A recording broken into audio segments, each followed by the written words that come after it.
Amalungu ebhunga lesigqeba saseGauteng namhlanje abambe indibano nolondaba ediza iinzame zorhulumente wephondo zokukhusela inkqubo yokutya kunye nokuxhasa amafama. Umphathiswa uVuyiswa Ramokgopa utyhila ukuba isebe lezolimo nophuhliso lwasemaphandleni liseke ikomiti yokusebenza engxamisekileyo ukuze ijongane nokuqhambuka kwesifo esihlasela imfuyo nasamanqina nomlomo, i-foot and mouth disease, kwaye ibeke phambili ukhuseleko lokutya. uRamokgopa uqhubeka uthi isebe lenza umsebenzi obonakalayo wokuhlolwa kwemfuyo nezilarha kwiphondo liphela.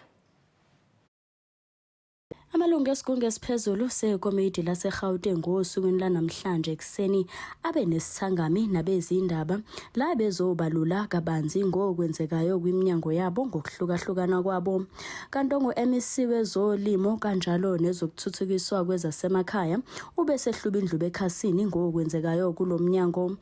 We do have a number of communities in Gauteng that are defined as rural, and they are the key constituencies and beneficiaries of our rural development programs.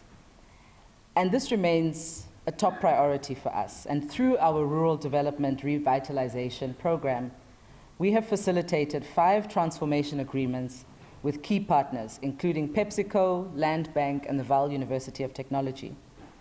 Over 111 businesses have received enterprise development support, and 74 home-based enterprises have been linked to growth opportunities. Umnyango usaqhubeka nokuhola ukungenelela ngokubambisana ukuze uqinisekise ukuthi yonke imizi ithola ukudla okunomsoco. Uthimpi ababhekene nayo njengamanje yokulwa nendlala kanye nokungondleki kwabantu. Uthi iGauteng engenayo indlala ephumelelayo ngokubusa okuhlanzekile, ukusungula izinto ezintsha kanye nokugxila okungapheli emthelela womphakathi ikona okuseqhulwini njengamanje. As we approach World Food Day, which will be taking place tomorrow, the 16th of October, we must also remember that many in our province, 25% of our province, or 1 in 4 residents, continue to go to bed hungry, and tonight will be going to bed without a meal.